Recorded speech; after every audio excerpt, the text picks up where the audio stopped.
c'est qu'on fait. Bon, moi, je sais pas pourquoi le parti Les Démocrates, ça gêne. À la limite, j'allais dire, ça fait peur.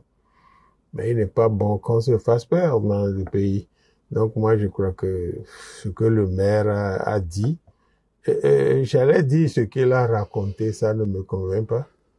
Moi, j'ai parlé avec le secrétaire national de la communication. En Suisse, qu'est-ce qu'il a dit pour nos téléspectateurs? Qu'est-ce que le maire a dit? Qu'est-ce qu'il a reproché? Non, c'est passé sur, j'ai écouté ça, il dit on a choisi un lieu, il a estimé que ce n'est pas bon pour encadrer, je sais pas si c'est lui qui encadre, et qu'il a demandé de prendre un autre lieu, mais que les formalités, la procédure n'est pas allée jusqu'au bout, que c'est pour ça qu'il a interdit. Voilà, ne voyez-vous pas qu'il est dans ses droits parce que il est chef d'État, la sécurité des populations, il répond de ça. Surtout Mouvancier, moi je crois que il avait toute la latitude de faire ce qu'il a fait, même si, parce que la loi en fait, hein, c'est pas si compliqué. Dans un pays,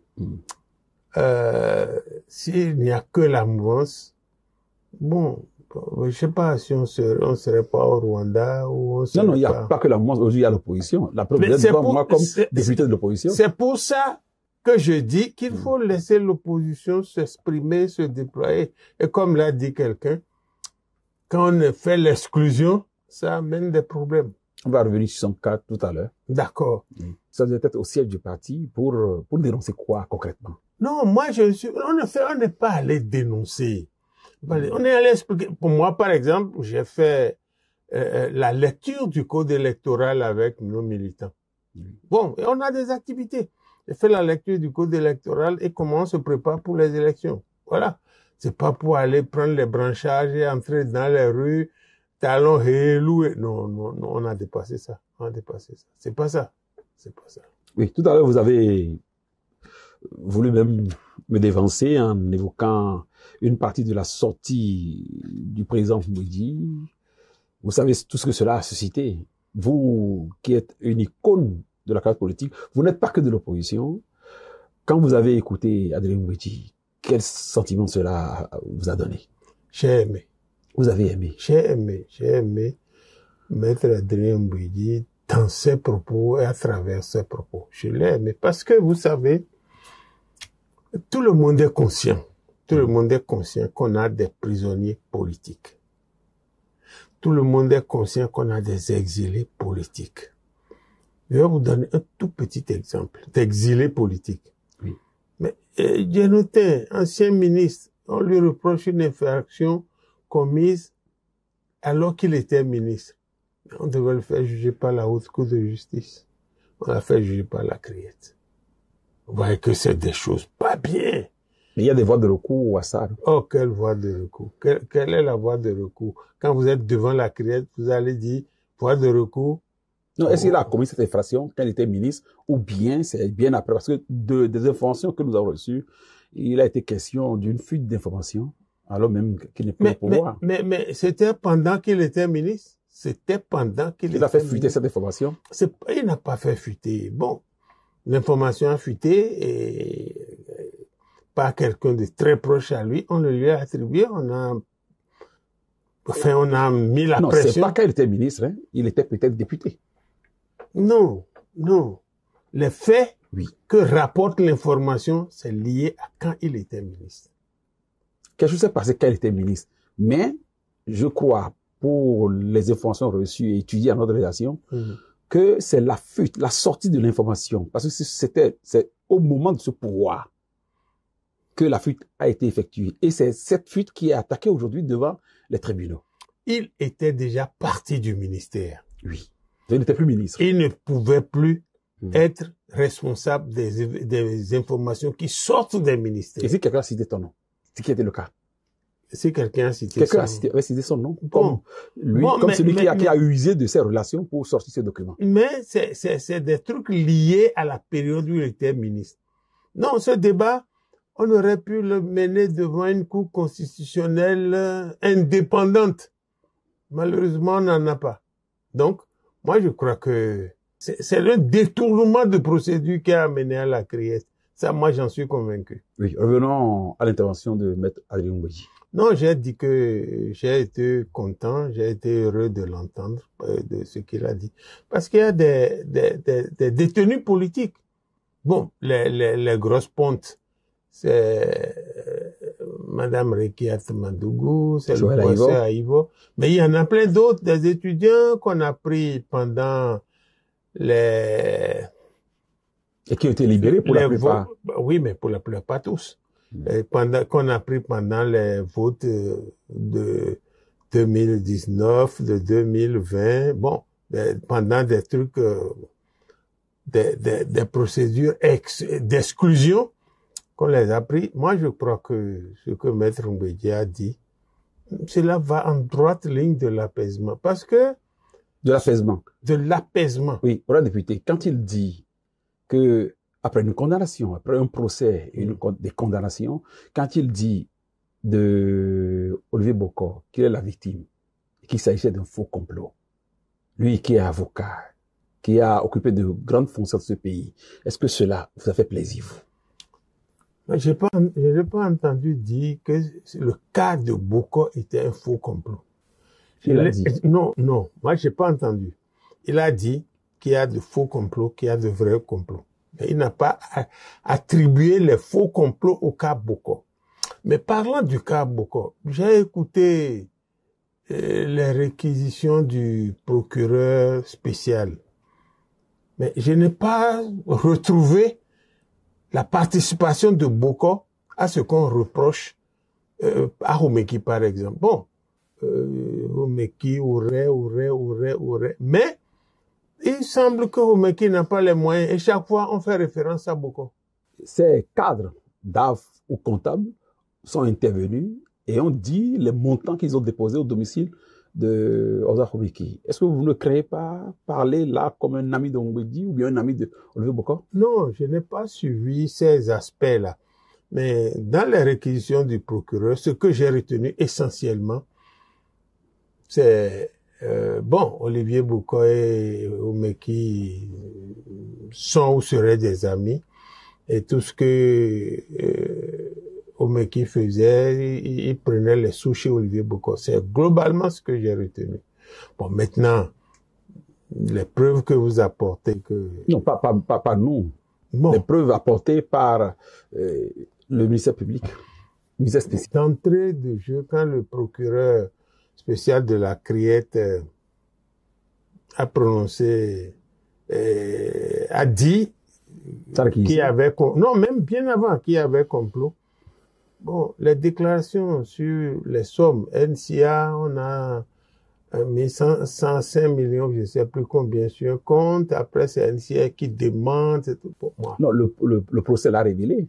A révélé quoi? Oui, a révélé que, parce qu'il y a eu une vidéoconférence qui est intervenue où l'intéressé a été contacté sur Abidjan et a clairement établi et évoqué, dit du moins que M. Homeki avait déposé 55 millions et lui a dit d'inventer une police d'assurance sur un montant de 150 millions. Donc c'est évident que le procureur, à sa première sortie, était dans ses droits et que c'est de droit que NCA et Assurance NCA et Côte d'Ivoire réagissent. Tout cela a été clarifié à ce procès. Vous ne l'avez pas suivi probablement. Dans sa première intervention, il n'a pas dit qu'on a déposé 55 millions et qu'on a dit d'inventer le chiffre de 105 millions.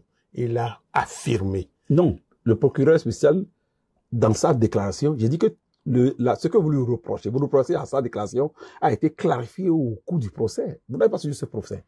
Bon, le procès, moi j'ai pas le temps d'aller au procès, puis j'ai trouvé ça un peu dégoûtant.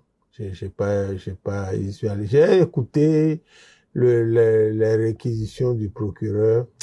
Ça ne m'a pas convaincu de ce que Bokor Olivier ait participé. Maintenant, entre ce que je pense, ce que je crois et la réalité, il y a certainement un écart. Le procès est fait, ils ont été condamnés comme tous les autres. la norme c'est 20 ans et ils ont attrapé les 20 ans. Bon, puis tout le monde s'attendait à ça. Il n'est pas normal que quand la justice est mise en branle, qu'on s'attende au résultat. C'est pas normal. Mais tout le monde s'attendait à ça. La preuve, quand le procureur a requis 10 ans contre Omeki et Bouko, les gens ont tiqué. Et puis, la présidente a corrigé. Il faut les ramener dans les normes des 20 ans. Qui ont tiqué? Les gens, tout le monde a tiqué. Et pourquoi les gens n'ont pas eu un ressenti négatif au prononcé des condamnations de 20 ans? Non, beaucoup de gens ont un prononcé négatif, beaucoup de gens. Vous avez écouté les différentes interventions. Les gens ont souhaité que la Cour aille plus loin. Mais vous connaissez ceux qui ont dit ça, non? C'est des Béninois. Mais des gens proches du pouvoir. C'est des gens proches du pouvoir. Il y a des gens qui ont récupéré quelque chose qu'on appelle pouvoir ces derniers temps, qui se sont mis à parler. Des gens que l'argent active, qui se sont mis à dire ces choses-là. Mais vous, comment vous jugez, vous, votre position? Vous qui êtes de l'opposition, il vous est venu d'aimer ce qu'a dit Maître Oumbédi, qui, de mon point de vue, est quand même de la mouvance. Il appartient à l'UPR. Non, il a dit des choses selon son intime conviction. Comment dire? Et vous avez aimé? J'ai aimé parce que c'est des vérités qui sortent qui sont portées par une voix autorisée, une grande voix comme celle-là. Moi j'ai aimé. Peut-être que ça va amener... Une voix qui a... C'est sous lui que plusieurs des lois et réformes ont été signées à l'Assemblée. Votées. Oui. Oumbédi à l'Assemblée avait une seule voix. Hein. Il n'était pas celui qui votait les lois. Il avait une seule voix comme moi à l'Assemblée. Vous voulez... Et puis, sous un régime qui a tiré beaucoup de députés dans son camp. Oumbédi avait une voix. N'oublions jamais ça. Bon, selon vous maintenant là, Adrien Oumbédi, il est opposant au mouvancier. Est-ce que vous l'appréciez? Moi, je suis allé chez lui. On a discuté. Il est toujours mouvancier. Il est toujours mouvancier. Maintenant, si vous pensez que au sein de la mouvance, il ne doit pas avoir des divergences de vues, il ne doit pas avoir des positions critiques, c'est autre chose. Excluez-le. Mais non, pas nous. Non, je parle à vos amis. Je parle. Mais moi, je pense qu'il est de la mouvance. Et il me l'a dit que c'est pas. Et puis il a dit au micro partout que il est entré. C'est pas pour sortir, mais c'est pas pour qu'on l'empêche de respirer, qu'on l'empêche de parler. Mais néanmoins, il a ajouté qu'il se demande s'il y a réellement fusion. Non, ça c'est un débat, moi je dirais juridique. C'est un débat juridique. Je vous demande d'aller interroger Maître Oumbédi.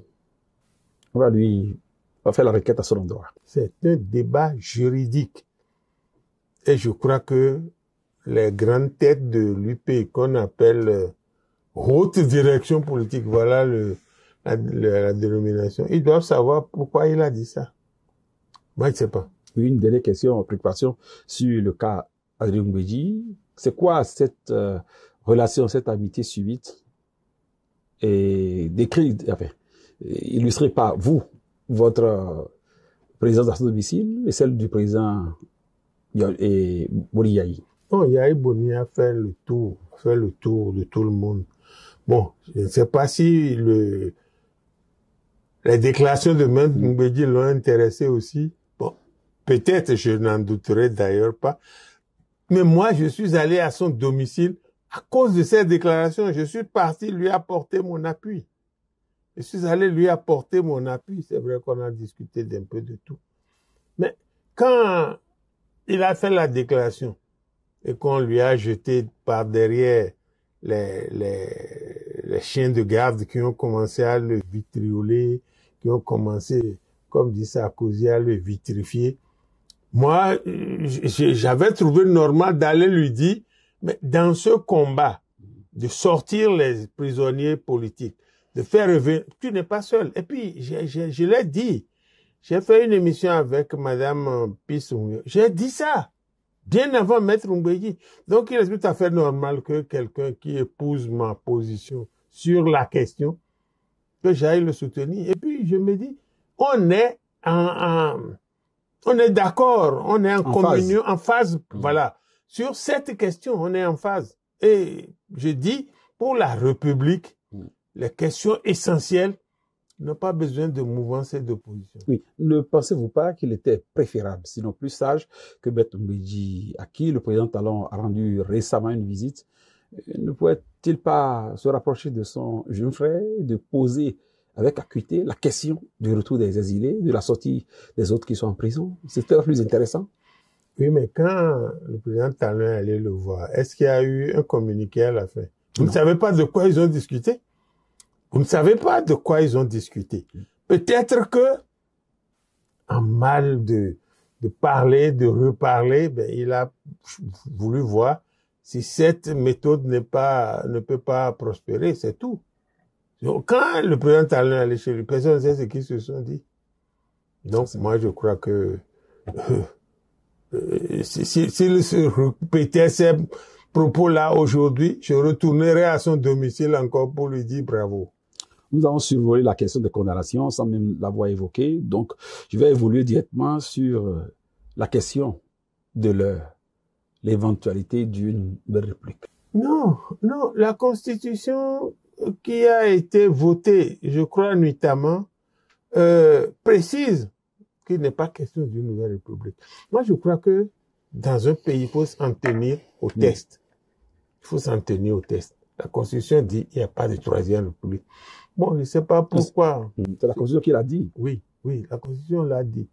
Et je ne sais pas pourquoi des gens se lèvent pour dire qu'il y a troisième république. Quand ça va passer, ils diront qu'il y a quatrième république, qu'il y a cinquième. Mais comme l'a dit le professeur Hulot, la France serait à une 30e république. Parce qu'on a changé quelque chose. Vous connaissez le bord du professeur Hulot actuellement. Quel est son bord? Le professeur Hulot. Tout porte à croire qu'il se les joue en opposant. Non, voilà ce que les gens pensent. Quand vous dites quelque chose qui n'est pas conforme à ce qu'ils ont envie d'entendre, vous êtes d'un autre côté. C'est pas juste. Le professeur Théodore Hulot est une figure qui est reconnue à l'international, non pas par la politique. Une figure à qui vous avez reproché, il y a environ une dizaine d'années, son calcul de 39 ans plus un jour égale 40 ans. Oui, ces choses-là sont derrière nous. Mais entre notre présent. Oui, mais écoutez, c'est parce que un jour, il a fait une faute qu'aujourd'hui, il faut qu'il avale toutes les couleuvres. Moi, je ne raisonne pas comme ça. Il donne son avis technique. Il y a de grandes personnes qui sont connues à l'intérieur et puis qui ne veulent pas se défigurer en acceptant des choses qui ne sont pas la norme. J'ai entendu un grand juriste dire, je suis technicien, je vous donne l'avis, on devrait faire telle élection avant, et puis telle autre, parce que la Constitution n'a pas fait ça, et les gens se mordent les doigts. Mais j'ai vu Robert Dessous, et puis j'ai lu sur hasard quelqu'un a dit Robert Dessous lui a cassé la gueule. Non, Théodore Hulot aujourd'hui ne peut plus dire des choses qui le défigurent. Non, il dit, moi je trouve que c'est un technicien, comme on dit en médecine, c'est un technicien supérieur.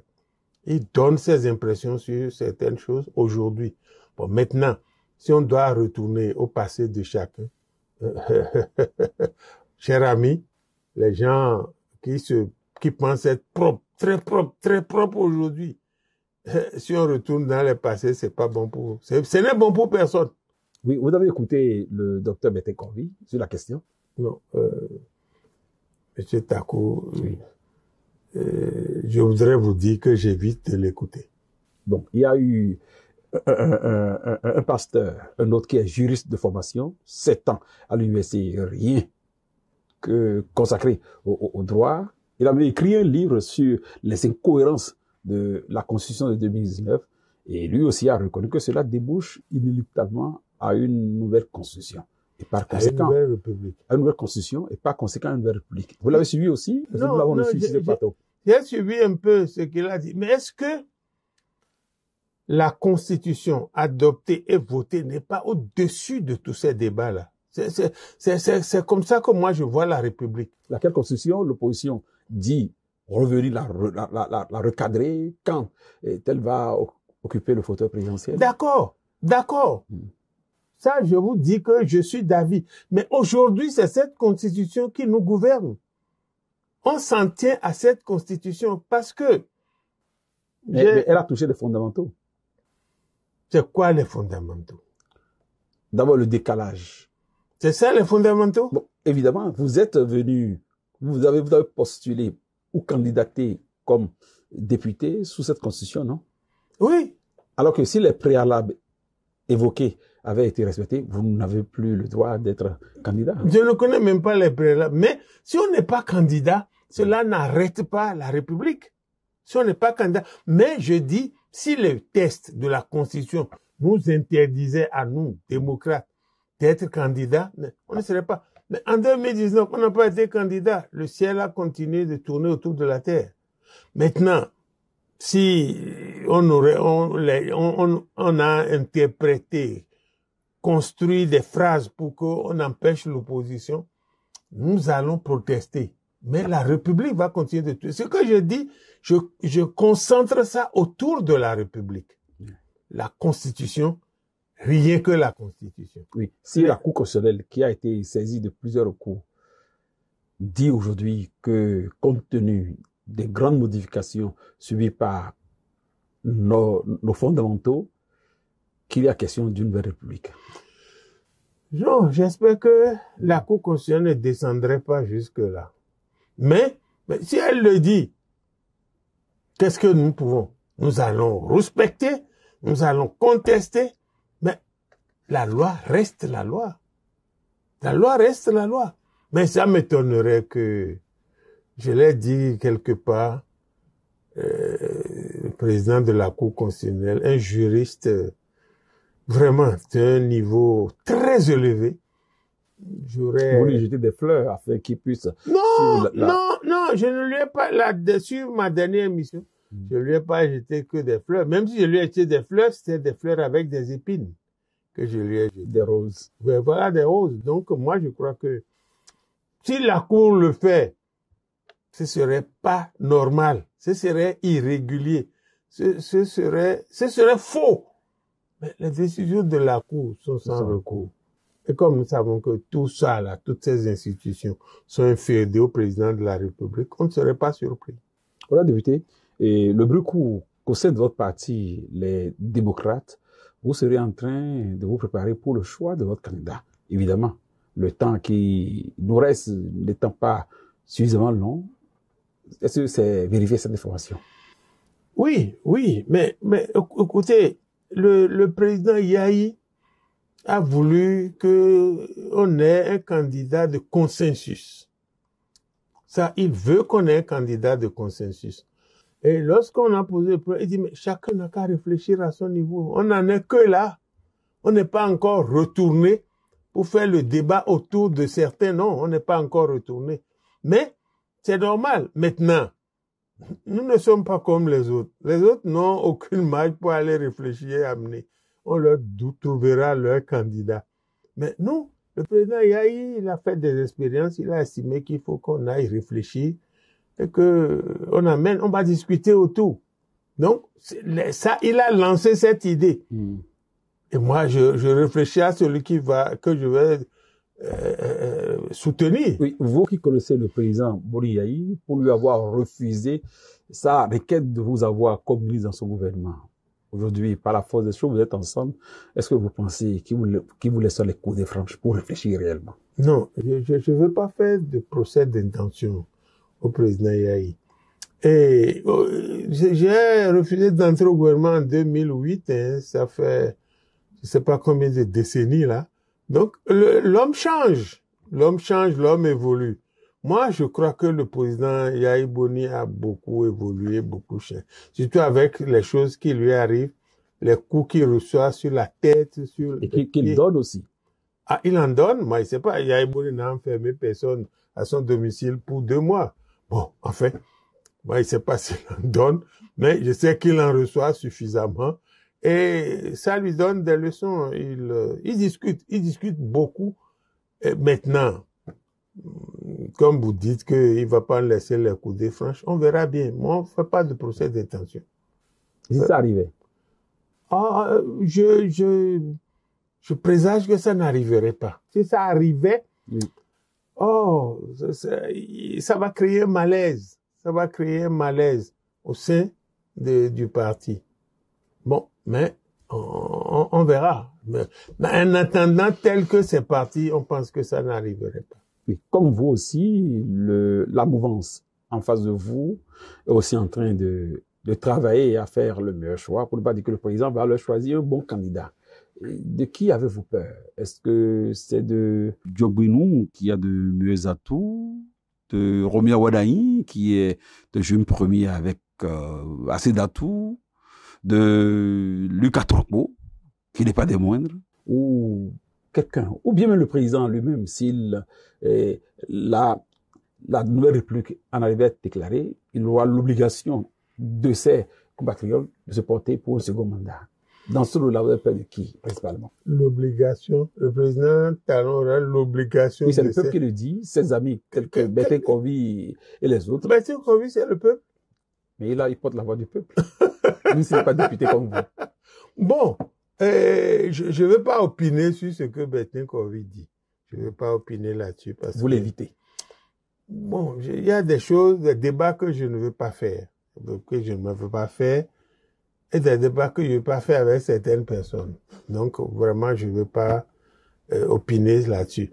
Non, je veux être sincère, hein, peut-être que je ne vais pas être en harmonie avec toute l'opposition. Je crois que le président Talon fait partie. Il le martèle, il le dit. Je pense qu'il veut partir.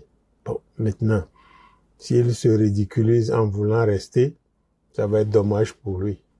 Ça va être dommage pour lui. Et puis les candidats. Est-ce que ça va être dommage pour le pays? Puisque vous êtes... Bien sûr, donc, bien sûr. Parce que les réalisations...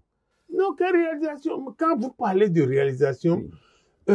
Vraiment, non. Chaque président qui vient fait quelque chose. Le président Yahi a choisi de développer les routes intercommunautaires.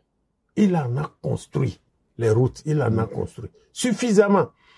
Et puis, de quelle qualité, si je peux me permettre cette question? Non, moi je suis pas ingénieur de BTP. Je suis pas ingénieur. Et même Yahi même n'est pas ingénieur de BTP.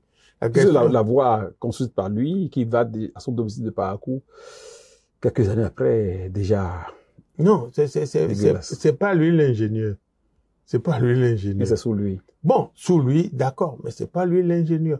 Mais vous avez des enfants, si un de vos enfants sort du cadre tracé par la famille et se livre à des choses, je ne sais pas pourquoi vous en porterez la responsabilité. Bref, et puis ce qu'on nous fait, mais c'est Yahi qui a fait les échangeurs, hein, et on sait que ça fluidifie la circulation. Bon, les asphaltages, tout ça. Mais je vais vous dire quelque chose de très important. Il y a des gens qui connaissent le niveau d'endettement du pays. Moi, je connais pas. Mais avec les nombreux prêts que nous faisons et les taxes devenues insoutenables, qui pèsent sur le citoyen, moi, je crois que on ne devrait pas être en train de dire le président fait ci, le président... Il a levé le doigt pour faire quoi? Pour aller dormir chez lui? Non, c'est pour travailler. Et quand le président le fait, et c'est même pas avec son argent, hein, vous et moi, nous payons le prix de ces choses-là. Des choses, des marchandises qu'on nous achète, dont on ne connaît pas le prix. On avait le privilège, au moins sous Yahi, de connaître le coût des ouvrages. On avait ce privilège. Maintenant, on ne connaît pas les coûts. Et puis, on dit qualité. Il n'est pas encore parti, il n'a pas encore fait 5 ans, 10 ans dehors pour qu'on apprécie la qualité des choses. Et la qualité, c'est pas seulement l'épaisseur. C'est pas seulement l'épaisseur. C'est peut-être les gens qui vont commencer à être inondés d'ici là parce qu'on aurait relevé. Bon, bref, il travaille comme Yahi a travaillé, comme Soglo a travaillé, comme Kérékou a travaillé. Moi, Aucun président n'est venu dormir pendant 5 ou 10 ans et puis reparti. Non, je dis non, il travaille. Je vous dirai, je me cacherai derrière un doigt si je vous dis qu'il ne fait rien. Il a choisi de faire ce qu'il fait. Oui, et de la candidature qui vous ferait trembler au sein de l'opposition? Rien, aucune candidature nous ferait trembler. Parce qu'il y en a peut-être moi, pas l'opposition, qui me ferait rigoler. Il y en a qui me feraient rigoler. Parce que avoir l'étoffe pour porter la candidature du chef d'État, c'est pas une petite affaire. Le Boliaï n'avait pas l'étoffe quand il venait de la BOAD. La candidature de 2006, le contexte politique de 2006 est différent du contexte politique de 20 ans plus tard. C'est différent, totalement différent. Et puis ce qu'on est venu nous montrer, qu'on peut, si quelqu'un peut être candidat, il faut avoir des parrains, des choses qu'on a inventées. On a copié les autres, mais on les a mal copiés. Les parrainages au Sénégal, c'est pas député de la... Non, c'est parrainage populaire. Bon, on a fait tout ça. Ce n'est plus le même contexte aujourd'hui. Et puis, c'est une seule personne qui tient le levier. Vous êtes d'accord avec moi, même si c'est une seule personne qui tient le levier. Sous Yahi Boni, vous imaginez, Yahi Boni a fait venir un candidat qui a été battu. Il a accepté, on a passé le service. Bon, toutes ces choses-là doivent nous dire que le contexte a changé. Aujourd'hui, je ne sais pas si les gens sont dans la dynamique de cette ferveur. Je ne sais pas s'ils sont dans cette dynamique. Mais si nous allons aux élections, que nous battons, que nous gagnons, on va leur imposer notre victoire. S'ils gagnent, on accepte leur victoire. Oui, nous sommes dans l'esprit de confidence dans le noir. Et pour vous, qui serait le meilleur candidat pour les démocrates? Ça, c'est Léon Komlan Ahossi. Ah, le meilleur candidat pour les démocrates, c'est Léon Komlan Ahossi. L'âge ne vous a pas folklore? Oh, j'ai provoqué une révision de la Constitution. Je vais provoquer une révision de la Constitution. Non, moi, non, je pense à certaines personnes qui forcément ne sont pas les meilleures, mais quand on va confronter, pourquoi je pense à Pierre? Pourquoi quelqu'un comme Achadé pense à Paul? Quand on va confronter ça, je vais dire à mon gars, ben, toi tu as voulu, mais voilà, tel qu'on m'a décrit l'autre, tu ne peux pas être choisi contre lui. C'est pour ça, il ne faut pas venir sur un plateau dire, c'est Paul, c'est Pierre que je soutiens, non. Mais non. Il y a une rumeur, une grosse rumeur qui fait état d'une candidature de Kémi Séba supportée par votre parti. Est-ce que ça a été discuté au sein de votre parti? Mais je crois que le parti a fait un communiqué. Est-ce que Kémi Séba est membre du parti? Ça, non. Moi, je ne sais pas. Non, je ne sais pas parce que les adhésions sont libres. Il n'est pas dedans. OK. Mais heureusement que vous avez accès à tous ces documents-là. Ensuite, bon, moi, il ne m'en a pas parlé, donc il ne peut pas être celui que moi je vais proposer. Monsieur Kémi Séba est dans son combat, que du reste, je vois et que je ne condamne pas. Je condamne pas. Il se bat. Mais il ne m'a pas dit qu'il veut être candidat. Moi, il ne peut pas aller... Peut-être qu'il a discuté avec le président du parti, quand on va se retrouver, le président va nous dire qui lui pense pour être candidat. Et si c'est Kémi Séba, bon, ça va susciter de grands débats, je sais.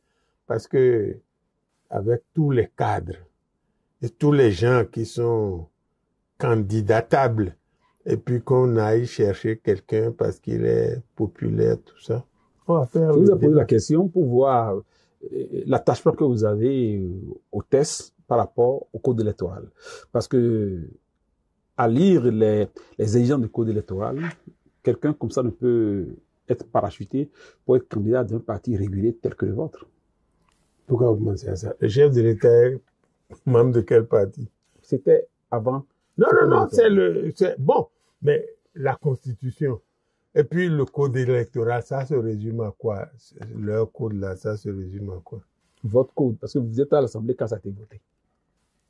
Oui, vous avez raison, j'endosse. Bon, mais c'est la loi de la majorité sur et contre la minorité. Bon, le code, c'est tellement tortueux, les conditions. Vous avez vu, par exemple, les conditions de parrainage. On se retrouve à 27, quelque chose. Donc, 28 députés. Bon, mais on fragilise si jamais quelqu'un, sur un coup de tête, refuse de donner, les LD n'iront pas aux élections. Il y a la discipline du parti, donc il n'y aura pas de coup de tête. Oh, quelle discipline! L'UPR et Mbedi, c'est ça, c'est la discipline du parti. Quand on a son intime conviction, moi, le jour où j'aurai mon parrainage, j'irai le déposer au secrétariat administratif du parti. J'irai le déposer le même jour. Pourquoi? Ah, c'est le parti. Non, les tests là, on a le truc, mais c'est le parti qui doit gérer tout ça. Bon. Pour renforcer l'esprit du système partisan que vous avez appelé depuis des années, en politique. Est-ce qu'il y a un système partisan là maintenant? Vous avez vu un système partisan? Nous le lisons. Un système partisan ne peut pas être piloté par un individu. C'est pas ça. À l'union fait la nation. Je rends toujours hommage au président Bruno Amosso parce que il voit loin. Il voit loin. Il est assis, il voit loin. On avait commencé ce regroupement. J'ai été nommé responsable de la cellule qui devait discuter avec ceux qui viennent. J'ai discuté avec les gens du FDU, on discuté avec les gens de Faalafia. Le professeur Biabigo était venu. Le ministre Maouyo Kakpo était venu. On a commencé à échanger. C'était libre. Mais maintenant, quelqu'un a créé ses affaires. Omeki dit c'est Boko qui est le meilleur profil. Paf, on le jette dehors.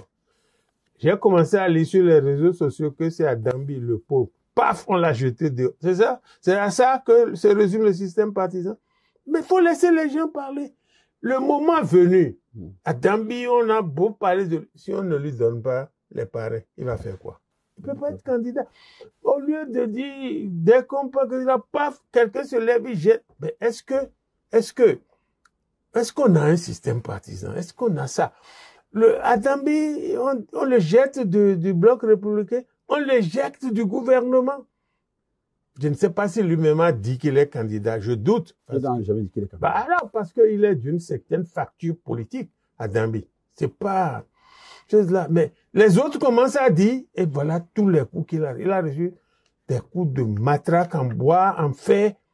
Honorable député, vous vouez une admiration à toute épreuve à Maître Mbedi, à Bruno Amosso, qui sont de la mouvance. Ne voyez-vous pas que c'est un peu suspect? Quelle suspicion? Ce que je vous dis là, que je dis sur la place publique, ça doit enlever tout ça. Et puis j'ai même dit que j'ai des amitiés avec Boko Olivier. J'ai dit ça sur un plateau. Boko Olivier a traversé des épreuves dans lesquelles je me suis retrouvé avec un autre député dont je tais le nom. On l'a aidé à fuir le pays parce que le président Yahi voulait le prendre. Bon, et puis, quand il est revenu, il est venu me voir à la maison, Fofo, merci beaucoup, merci beaucoup. Merci. Bon, je dis ces choses-là, mais ma position relève de mon intime conviction. Oui, et à cette intime conviction, on est beaucoup après les condamnations. Pour vous, il n'est pas coupable, victime ou coupable? Pour moi, c'est une victime. Comme Adrien Mbedi l'a dit. Pour moi, c'est une victime. Pourquoi? Maintenant, non, quand le militaire le colonel dit qu'il n'a jamais discuté avec lui, que le procureur dit tel montant, l'autre ne pouvant l'avoir, ça ne peut que provenir.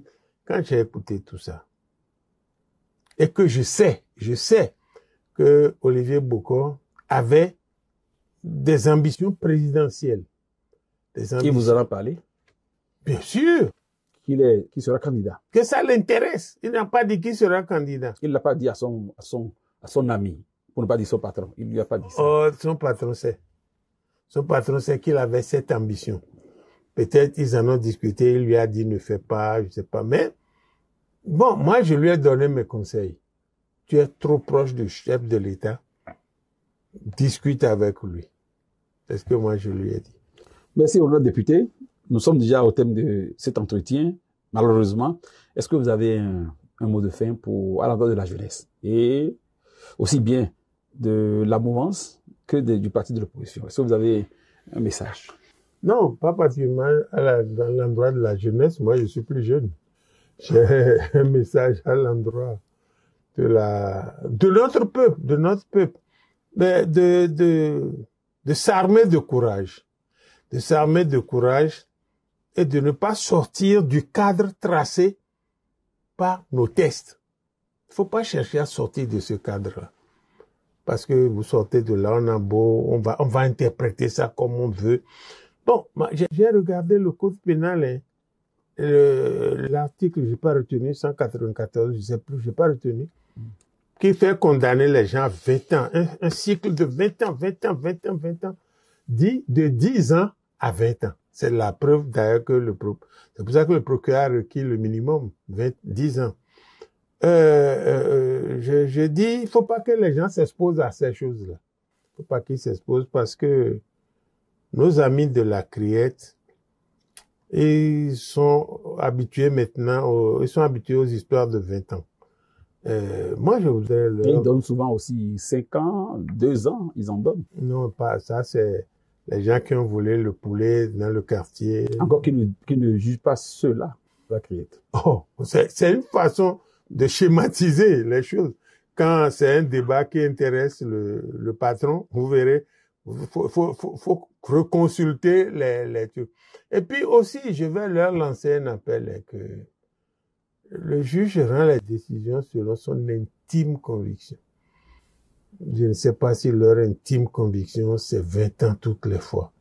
Mais ces choses que nous faisons, avant d'être magistrat, avant d'être politicien, avant d'être douanier, avant d'être journaliste, nous sommes des hommes.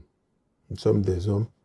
Et les choses qu'on nous oblige à faire et que nous faisons et qui n'accrochent pas notre intime conviction, nous reviendrons en face pendant nos vieux jours.